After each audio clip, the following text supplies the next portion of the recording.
ایک سبق آموز کہانی۔ یہ کہانی ہے ایک مچھوارے کی جو کہ ایک گاؤں میں رہتا تھا۔ وہ مچھوارا بہت ہی غریب تھا۔ وہ اکثر ہی ندی میں جاتا اور مچھلیاں پکڑنے کی کوشش کرتا، لیکن اکثر ہی اس سے مچھلی نہ ملتی۔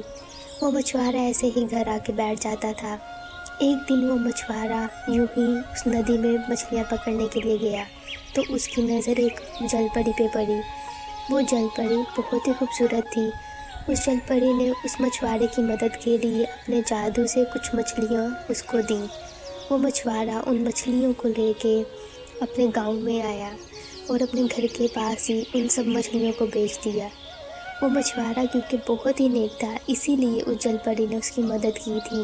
تو پیارے بچوں، اگر آپ کو ہماری یہ ویڈیو ذرا سی بھی اچھی لگی ہو تو پلیز ہمارے اس چینل کو لائک اور سبسکرائب ضرور کریں۔ آپ کا بہت ہی زیادہ شکریہ۔